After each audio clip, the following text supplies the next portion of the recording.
seguint amb la discussió, hi ha un problema greu de preus.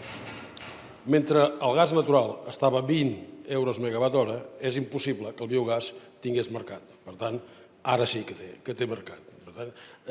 I, de fet, d'alguna manera, el que us explicaré jo és com tot això, l'economia, com l'afecta l'economia, tant en positiu com en negatiu. I una cosa que és important per resoldre tot el tema de residus és canviar la fiscalitat. Mentre el principal impost sigui l'IVA, que és sobre el valor afegit, que és sobre el que la intel·ligència humana és capaç de desenvolupar, no anem bé. L'impost bàsic hauria de ser sobre els materials, sobre els recursos bàsics, evidentment sobre els fòssils, sobre els minerals, sobre l'aigua. Fins que no fem això, un canvi potent fiscal, no trobarem la solució. Ja hi arribarem un dia, perquè buscant solucions no trobo que hi hagi alguna altra sortida que no sigui aquesta. Més o menys us parlaré de com arribem aquí, incidint en els materials, perquè a mi em sembla que la discussió no és descarbonització, la discussió és desmaterialització, perquè, com ha dit aquell senyor sobre derruir tots els habitatges, és un barbarisme monstruós, perquè ens emportem una quantitat d'energia que hi ha embeguda dintre dels edificis que no ens podem permetre. La rotonda de les Glòries no s'hauria d'haver derruït mai. S'hauria d'haver esperat un temps d'amortització energètic per poder-la derruir. Això que no m'agrada i ho derrueixo, energèticament és un barbarisme. Per tant, el que ens convé és desmaterialitzar. I desmaterialitzar implica tota una revolució social, i aquesta revolució social no la farem amb voluntariat. Si vosaltres parleu molt de voluntarisme, excuso dir-vos que no anem enlloc. És a dir, o ho fem pressionats per l'economia o no arribarem aquí. Bé, tenim un problema seriós, salto això. Aquí tenim el primer problema és aquest. Fixeu-vos, aquí hi ha, amb ordenades hi ha un índex de satisfacció, un índex de benestar, que és l'HDI, l'Human Development Index, i basat sobre el PIB per càpita. És una curva que s'aplana a mesura que va pujant cap a dalt. Què passa? Que tots aquests països d'aquí, els que estan al principi, ells per aconseguir una millora de benestar,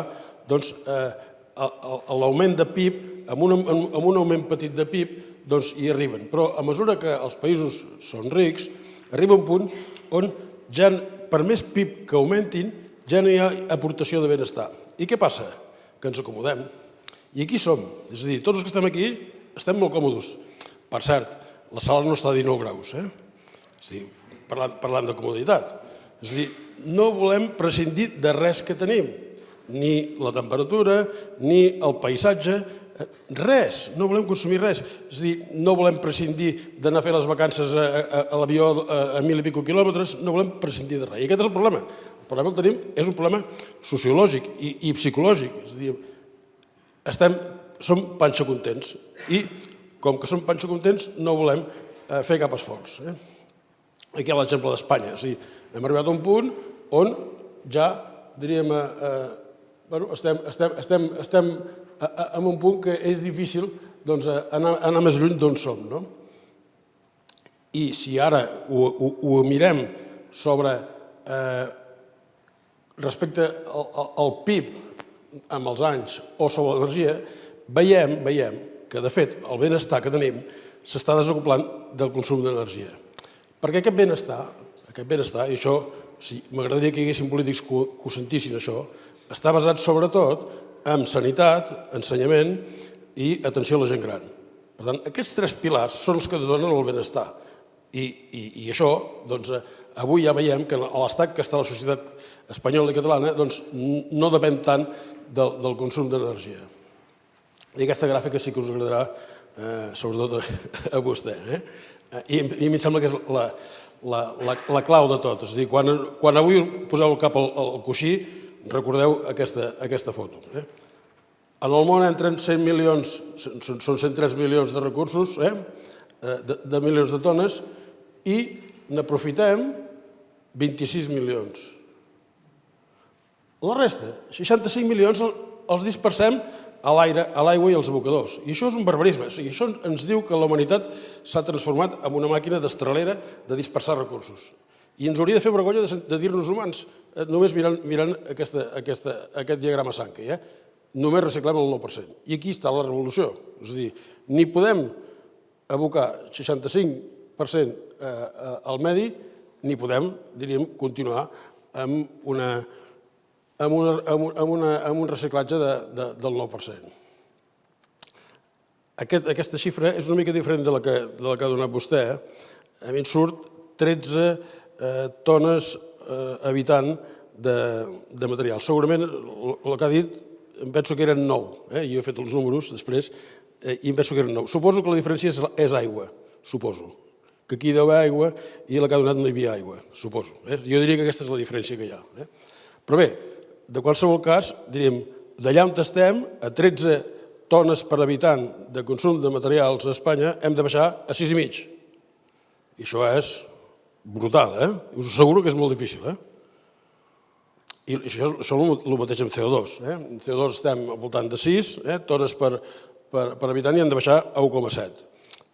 És més fàcil baixar això que no pas els materials. Això encara, diríem, tenim tecnologies que ens ajudaran a fer el canvi. I aquest és el problema que tenim a Catalunya. És a dir, no només no baixem amb emissions de CO2, sinó que pugem. I per què estem pujant aquest any 2022? És una estimació, Per què estem pujant? Perquè l'economia s'ha embalat. I s'ha embalat, alguns diuen perquè els estalvis que havia fet la gent... No, s'ha embalat perquè els bancs centrals se'ls havia anat la mà a l'hora d'injectar diner al sistema. Aquesta és la corba que hauríem de fer i el que estem fent en aquest moment. O sigui, ens n'estem anant d'allà on havíem d'anar, però ens n'estem anant de forma considerable i és molt difícil refer això. Jo crec que ens ho refarem, però també us avanço que les passarem magres. És a dir, l'any que ve i l'altre les passarem magres, perquè l'economia, per refer tot això, s'ha de refredar i molt. Bé, això és el nivell de preus que ja tots teniu al cap que ha passat durant aquests 2 anys, una muntanya russa difícil de gestionar, difícil de prendre decisions, això ens porta una incertesa terrible. Us acabo de dir, el biogàs no era possible perquè el gas anava a 20 i ara va a 80, però i el futur quan anirà? És a dir, estem segurs que podrem amortitzar una planta de biogàs si tenim el cost del biogàs de 60 euros a megawatt hora? Bé, doncs aquesta incertesa fa que els senyals de mercat per poder invertir siguin tremendament difícils. Hi hauria una solució, ja hi és aquesta solució, que és la taxa CO2. La taxa CO2 és realment la clau per la qual es puguin assegurar inversions en el futur. Però també de la forma que la Unió Europea ha acabat, diríem, gestionant la taxa de CO2, que és posant-la al mercat, i que s'ha tornat una muntanya russa com aquesta, doncs també és difícil que sigui un senyal adequat per poder fer inversions en el futur. I això és el que explica el que ha passat aquest 2022. Això són els diners que injecta el Banc Central Europeu cada any. Si us hi fixeu, el 2019 estava a 4.000 bilions, 4 bilions d'euros i ha pujat a 8. Ha doblat la quantitat de diners en el sistema. El mateix l'ha fet americana. De fet, aquests van fer això perquè els americans van fer el mateix. I el mateix ha fet Xina. Aleshores, el món s'ha posat en una demanda descontrolada. I d'aquí ve la inflació que hem tingut i d'aquí ve que per fer marxa enrere vol dir treure 4.000 bilions, 4 bilions d'euros i treure 4 bilions d'euros avui al sistema farà mal. Si aquella paraula de retallades, torneu-la a rescatar que tornarà a venir. Això ens ha portat aquesta inflació i aquí us vull ensenyar una mica que és una situació que ja havíem passat d'alguna manera. 79. Ja hi havíem passat. Què va passar al 79? El 79 va pujar el preu del petroli, i l'economia no va poder absorbir-ho. Això és com el del 73, l'economia ho va absorbir i va continuar. El 79 l'economia no va poder absorbir. El 80 el preu continuava alt i el consum de petroli va anar enrere. El 81 el consum va continuar enrere i el preu ja va començar a baixar. 82, 83, 84, 85, 86. El 86 va tocar fondo el preu del petroli. Això explica que en una situació com la que tenim avui, de forta demanda, que aquesta vegada ha sigut induïda pels bancs centrals, l'única solució és anar enrere, baixar el consum, no hi ha més solució. L'economia no té una altra solució. El que passa que malament anirem, per això he parlat del senyal. Si ens passa com el 86, és a dir, que el preu del gas ens arriba un moment, una altra vegada 20, totes les inversions que haurem fet, tant en biogàs com en gasificació com en gas de síntesi, doncs tindran problemes. Jo, que ja fa 40 anys que treballo, jo ho he viscut, ho vaig veure aquí. És a dir, gent que havia canviat les seves calderes de vapor per calderes de biomassa no les van ni engegar, perquè el preu del petroli ja havia caigut. No les van ni engegar, i això ens podria tornar a passar. Per tant, és clau, molt clau, tenir senyals de mercat i donar seguretat que aquelles inversions es podran amortitzar. I això és una mica el drama que tenim a Catalunya. No fem els deures. És a dir, si Espanya té un problema, Catalunya el té elevat a una potència molt alta. I això ens porta a que el dia que tanquin les centrals nuclears per aquí, nosaltres no haurem fet els deures i, per tant, entrarem amb un dèficit energètic alarmant, perquè això és alarmant. I això, no seguir la curva que hem de seguir, porta a que hi ha tota una part aquí d'oportunitats que perdem i, per tant, és una pèrdua gran de riquesa de Catalunya i, per tant, de PIB. Perquè tingueu una idea del que parlo. El 2019 el cost de l'energia sobre el PIB a Catalunya era d'un 4%, aquest any 2022 serà del 16%. Vol dir que a Catalunya s'ha empobrit un 12%.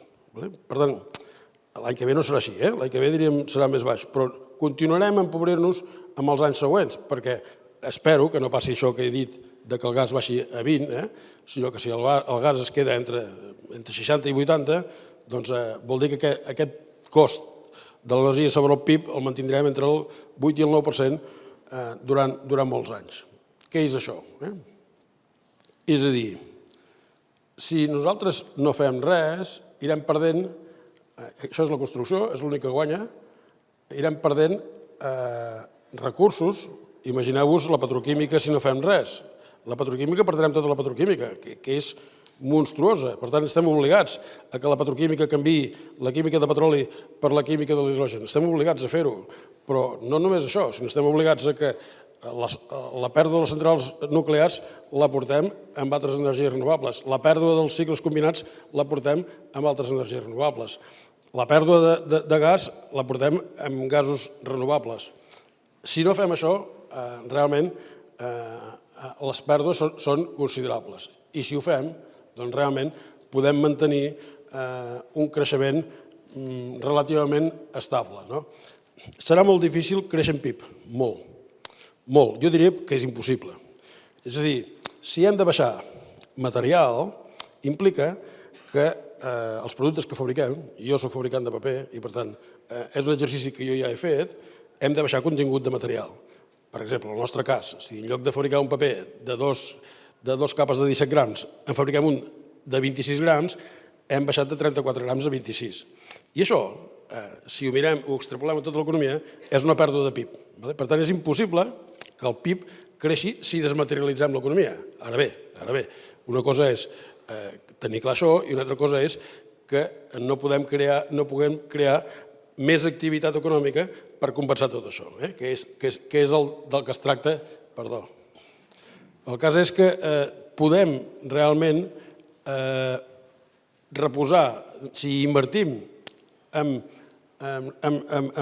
alternatives, que aquí hem parlat d'algunes alternatives. Hem parlat d'alternatives d'edificació.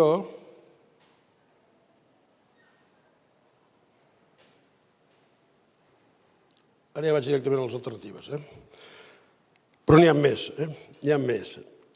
I realment totes aquestes tecnologies, que són tecnologies disruptives, ens poden conduir d'una manera relativament fàcil a fer els deures. Les renovables les sabem, és el que heu parlat tots aquests dies. La mobilitat renovable, que és el cotxe elèctric, no el cotxe elèctric, sinó el cotxe elèctric autònom, o sigui, que vagi sol, i no serà un cotxe particular, sinó serà un cotxe de flota. Això és una revolució molt gran, perquè això sí que és baixar una quantitat de materials impressionant, és a dir, passar de que tothom tingui un cotxe a passar de tenir un cotxe, diríem que el tenim a demanda, la bomba de calor, està clar, la proteïna no animal, que és la proteïna vegetal i la fermentació, continuant amb la proteïna animal, que això no desapareixerà, però sí que hi haurà una baixada de la proteïna animal, i la intel·ligència artificial, que d'alguna manera ens hauria de canviar l'administració i fer que tot això que ens estem queixant tots aquí, de que l'administració ho bloqueja tot, doncs es desbloquegi. Però ha de fer els deures. I no està clar que amb els dirigents que tenim siguem capaços de fer aquesta transformació amb intel·ligència artificial. Per tant, diríem, el moment que enfoquem és un moment que té pèrdues i té oportunitats. I, per tant, si no fem res, com ara, panxa contents, que ja estem bé, que a mi no em toquis el paisatge, a mi no em facis fer cap esforç, no em baixis un grau la temperatura, no sé què, doncs tots seran pèrdues. I el que ens cal és ser valents i agafar les oportunitats. Aquí hi ha una mica, diríem, l'esquema del que s'ha de fer i basat en les dificultats que tenim. N'hi ha que són molt difícils. La nova química d'hidrogen és difícil, però n'hi ha que són molt fàcils. Lo dels habitatges. Té raó, s'han de refer tots. 2 milions d'habitatges. I ara veurà la xifra, 104.000 milions. Però es pot fer, cregui'm, es pot fer. És un problema de voluntat, com diria un polític, és estructura d'estat, això. És a dir, és bàsic. No hi ha un altre camí. S'ha de fer. Però a més és fàcil. I fixi's, no només és fàcil, sinó que ens resol un dels problemes que tindrem fent la transició, que és la pèrdua de llocs de treball, perquè això necessita 150.000 operaris més. 150.000. Per tant, és una oportunitat d'or que tenim per fer la transició. Si fem la transició i tenim llocs que perdem, per exemple, perdrem turisme. El turisme internacional que està venint amb avió el perdrem. Això és el 25% del turisme. Sap quan és amb el PIB? Un 5% del PIB. I és una quantitat enorme de gent que se'n va a l'atur. Per tant, diríem, per l'altre costat tenim l'oportunitat, amb la rehabilitació d'habitatges, de compensar aquesta pèrdua. I tot això, si no hi posem valentia i si no ens ho creiem i no ho agafem de forma transversal, doncs quedarem bloquejats. I és el que ens està passant avui. És a dir, avui, per què, d'alguna manera, l'administració és tan lenta i perquè no veu la transversalitat, no veu l'amplitud del problema, no la veu. És a dir, jo tinc sovint discussions amb l'Assumpta Ferran, que és la directora general, i el problema és que ella no pot fer tot, és que ella només pot fer una part petita de tot això. És a dir, tot això agafa tota la Generalitat en pes. O sigui, agafa des d'ensenyament, territori, empresa, economia, agafa totes les conselleries, agafa agricultura. Per tant, o ho agafem amb tota l'amplitud i veiem la profunditat que té la transformació, o realment ens farem mal. Aquí teniu una mica la xifra. Normalment es diu la transformació ens costarà 55.000 milions amb les renovables. Vale, és que les renovables és una part, però és només una part petita. És a dir, la transformació de la mobilitat, la transformació, diríem, del transport públic i sobretot la dels habitatges, és que és fenomenal. És una xifra, són 250.000 milions. 250.000 milions, si els dividim per tots aquests anys, és un 3,5% del PIB. El que més o menys us he explicat abans era una pèrdua del 5% del PIB. Per tant, d'alguna manera, fent els deures, equilibrem el PIB, és a dir, fem que no se'ns enfonsi l'economia. I això és clau. Un problema que tenim aquí que l'hem oblidat en la discussió. El 2020 la globalització es va aturar i, com hem explicat abans, hi ha molta energia que ve embeguda amb els productes. Hi ha un cas que és fenomenal, que és Suïssa. Suïssa, jo fa molts anys vaig fer un treball i vaig dir, hòstia, el país que fa més bé les coses és Suïssa. Al cap d'uns anys vaig escriure el llibre i em vaig tornar a mirar les dades. Suïssa importa el 206% de les seves emissions en begudes. O sigui que el que feia Suïssa era trampa.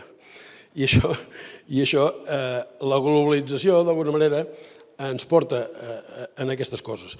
Bé, el cas és que el 2020 es va aturar la globalització per culpa dels preus dels contenidors, que és aquesta corba, i ara, d'alguna manera, tornem a arribar allà on érem. És a dir, ara està, a poc, tornant a engegar la globalització. Per què us ho explico, això? Perquè, us he dit, la demanda va créixer perquè els bancs centrals es van equivocar. Els bancs centrals van fer allò perquè estaven acostumats en un món global. Però aquesta vegada, quan ho van fer, no hi havia globalització. I, per tant, l'oferta, la capacitat productiva, tant d'Europa com dels Estats Units, no va ser capaç de subministrar la demanda que hi havia. Ara es torna a engegar i, per tant, és possible que ara tornem a tenir entrada de productes de l'exterior i, per tant, la inflació torni a baixar. Us ho explico perquè entengueu una mica la inflació com està influint en això. Però això també té a veure, sobretot, amb totes les polítiques que hi ha energètiques, perquè si deixem que ens vinguin productes que han sigut fabricats amb carbó i hem d'aturar els productes que han sigut fabricats aquí amb energies alternatives o amb electricitat renovable, doncs estem fent el camí al revés. I aquí hi ha una figura, no sé si n'heu sentit parlar, que és la famosa taxa de carboni a l'entrada, la Carbon Border Tax, que ara en diuen Carbon Border Adjustment Mechanism, alguna cosa així, de la Unió Europea, que en teoria hauria de resoldre aquest problema, és a dir, evitar que ens vinguin productes molt energivors o amb moltes emissions i que això faria que aquí no poguessin fer els deures. Però, en fi, això jo no confio ja gaire en la Unió Europea, per tant, no continuaré per aquí. I això és una mica, diríem, el resum de tot el que us he explicat. És a dir, hi ha uns països que estan treballant fortament per augmentar el seu benestar, n'hi ha uns que ja estan arribant, aquí mitja Xina, Índia encara està aquí, Índia encara està a la part final d'aquesta recta, Xina ja està a l'altre pendent i nosaltres som els panxacondents que estem allà dalt. Aleshores, què ens passa? Que això ens porta a que, com que el benestar és marginal, és a dir, per aconseguir una mica més, doncs, ja no cal que treballi més, ja en tinc prou amb això que tinc ara, no? Doncs la productivitat li costa treballar. I tenim un problema seriós de responsabilitat social de l'individu en aquestes societats. Bé, i d'alguna manera, per resoldre aquesta satisfacció, el sistema es va inventar, el farem content que pugui anar comprant contínuament i es pugui anar renovant el seu vestit, pugui menjar el que vulgui, i això es fa via forçant la demanda, i forçant la demanda es fa sobretot via crèdit. D'aquí ve el greu problema que ens han portat els bancs centrals apujantant l'entrada de diner al sistema. Què passa? Que forçar la demanda perquè l'individu estigui content vol dir més extracció de matèries primeres i, per tant, anem en direcció contrària. És a dir, l'única solució que tenim és fer el camí al revés, és a dir, baixar el consum, produir amb menys materials i, per tant, baixar l'extracció de matèries primeres. No hi ha una altra solució. I aquestes matèries primeres, tornem-ho a dir, són totes. Són aigua, són minerals, són vegetals i, sobretot, són combustibles. No hi ha més camí. És a dir, el camí és aquest, no continuar com anem fent ara la paraula és business as usual. És a dir, no es pot continuar business as usual. No podem. O sigui, hem de fer un canvi gran.